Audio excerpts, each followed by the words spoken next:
শাহরুখ খান বলিউডের সবথেকে ধনী সুপারস্টার একমাত্র তিনি। ধরাছোঁয়ার বাইরে তিনি। বলিউডের সবচেয়ে ধনী তারকা শাহরুখ খানের সম্পত্তির পরিমাণ ৭৩০০ কোটি টাকা। কিন্তু কিভাবে এই বিপুল পরিমাণ সম্পত্তির মালিক হলেন শাহরুখ খান? চলুন আজকের ভিডিওতে এই বিস্তারিত জানবো আমরা। বন্ধুরা, বলিউডের মুকুটহীন রাজা হলেন শাহরুখ খান। তার নাম শুধু কিং খান নয়, আক্ষরিক অর্থেই বি টাউনের কিং তিনি। সাফল্য ও ব্যর্থতা মিলিয়েই জীবন তার। 2023 সালে বক্স অফিসে রাজত্ব করেছেন শাহরুখ খান। আর ওদিকে চলতি বছরের শুরুতেই আইপিএল ট্রফি জিতেছে শাহরুখ খানের দল কেকেআর। দুর্দান্ত সময়ের মধ্যে দিয়ে যাচ্ছেন বলিউড বাদশাহ। বন্ধুরা, 58 বছর বয়সী শাহরুখ খান মাঝে বেশ কয়েকটা বছর বক্স অফিসে সাফল্যের মুখ দেখেননি, কিন্তু শাহরুখ খানের উপার্জনের গ্রাফ বরাবরই ঊর্ধ্বগামী। একটি সমীক্ষায় দাবি করা হয়েছে বলিউড বাদশাহ ৭৩০০ কোটি টাকার সম্পত্তির অধিকারী।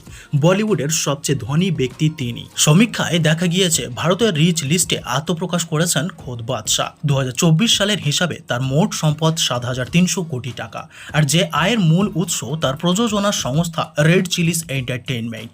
আইপিএল ফ্র্যাঞ্চাইজিও রয়েছে কলকাতা নাইট রাইডার্স। মূলত কলকাতা নাইট রাইডার্সের তার হোল্ডিংয়ের ক্রমবর্ধমান মূল্যের কারণে তিনি এই তালিকায় প্রবেশ করেছেন। এবং তালিকা অনুযায়ী দ্বিতীয় নম্বরে রয়েছেন জুহি চাওলা ও তার পরিবার। শাহরুখ খানের পাশাপাশি কেকেআরের যৌথ কর্ণধার জুহি ও তার স্বামী জয় মেহতা।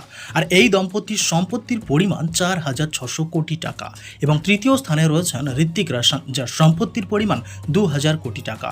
এরপরে যথাক্রমে অমিতাভ বচ্চন ও তার পরিবার, যার সম্পত্তির পরিমাণ ১৬০০ কোটি টাকা।